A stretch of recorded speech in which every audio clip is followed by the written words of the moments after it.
Shalom, salam jumpa untuk kita semua. Bersama-sama hari ini kita mau membaca Alkitab dan merenungkannya di edisi hari Selasa tanggal 22 April 2025 dalam nas yang diperhadapkan bagi kita, yaitu kitab Hakim-Hakim pasal 4 ayat yang ke-17 sampai dengan ayat yang ke-24. Bapak Ibu, saudara-saudari yang kekasih, boleh membuka dan membacakannya di tempat masing-masing.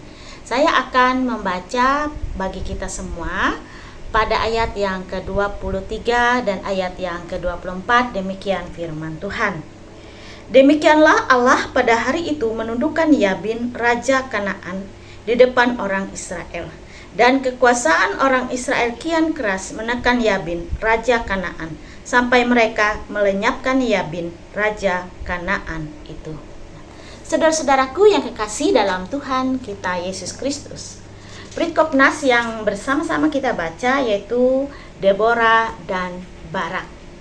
Saya mau memberi tema untuk kita pada hari ini, di mana kita melibatkan Tuhan dalam segala hal.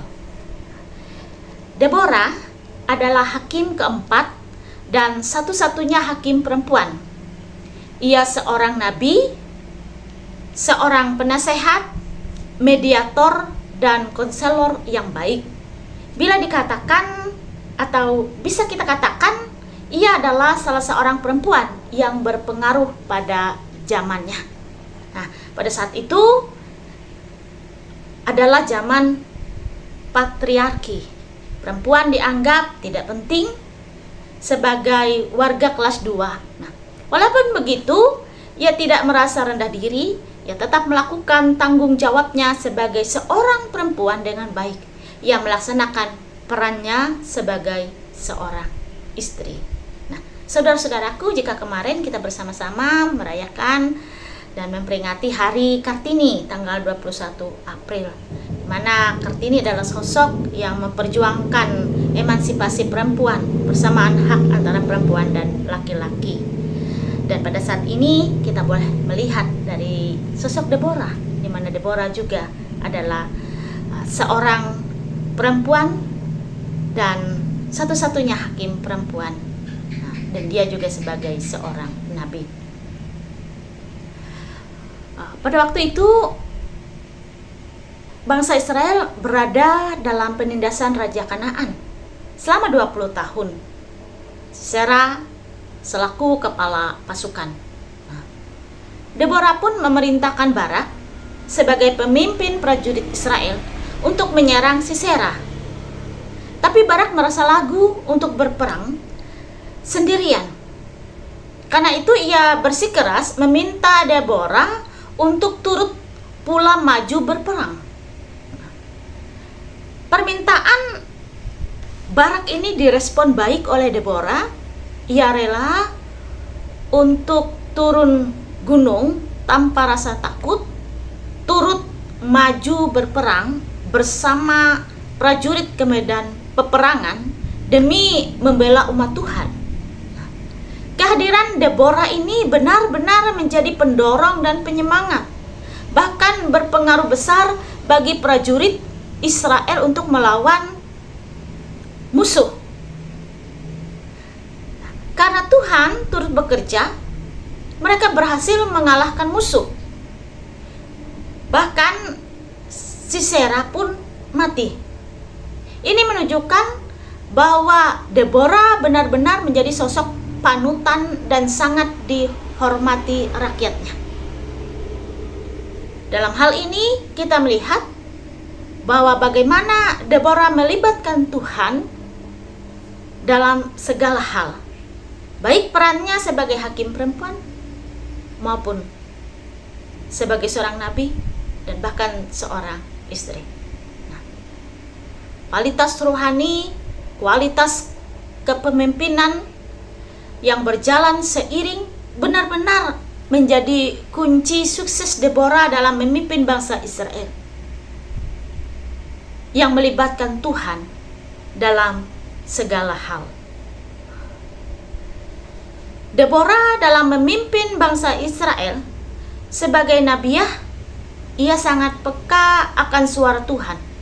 Dan sebagai pemimpin, ia tidak hanya sekedar berteori, tapi ia berani turun tangan dan melakukan kerja nyata.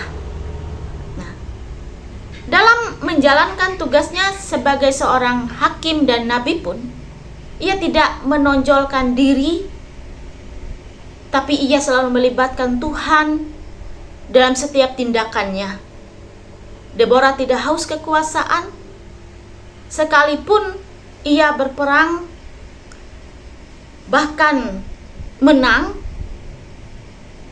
sekalipun ia berpeluang mengambil alih kepemimpinan dari Barak, ia juga tidak haus pujian.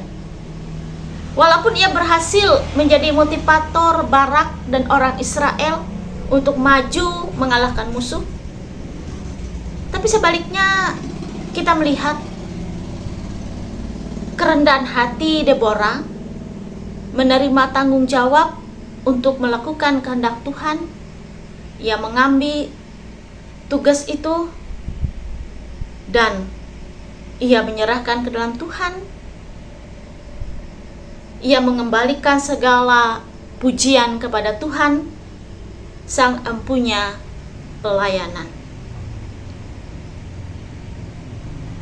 Mungkin kita pernah merasa berkecil hati karena merasa kita ini tidak dianggap, kita diremehkan dalam melaksanakan tanggung jawab yang dipercayakan. Atau di sisi lain, kita juga pernah dipercayakan banyak tanggung jawab, lalu kita menjadi sombong, atau kita yang meremehkan orang lain, menganggap orang lain tidak bisa melakukan apa-apa tanpa kita, atau hanya kita yang bisa.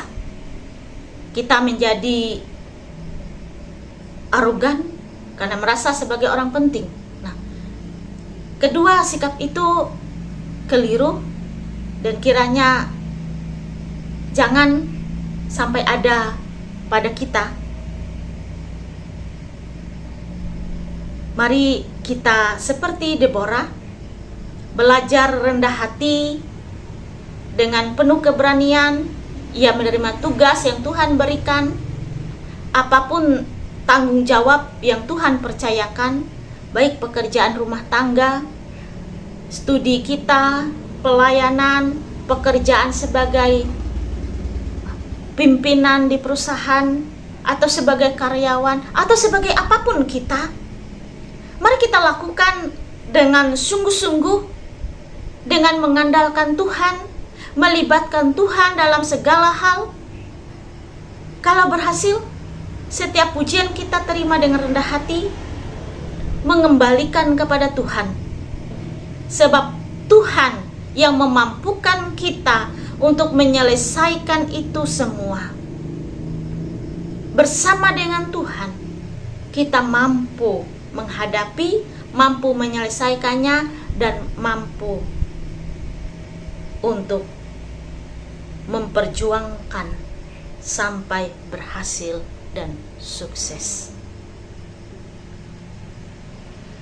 Biarlah melalui kehidupan kita yang kita senantiasa muliakan, dalam kehidupan kita hanya Tuhan saja. Di dalam peran apapun dalam kehidupan kita di dunia ini, dalam kita menyelesaikan tugas dan tanggung jawab kita, kemuliaan hanya bagi nama Tuhan. Kita ini hanya sebagai alat, saksi yang dipakai oleh Tuhan untuk melaksanakan rencana Allah, misi kerajaan Allah. Tuhan memberkati kita semua. Mari kita satu hati, kita berdoa.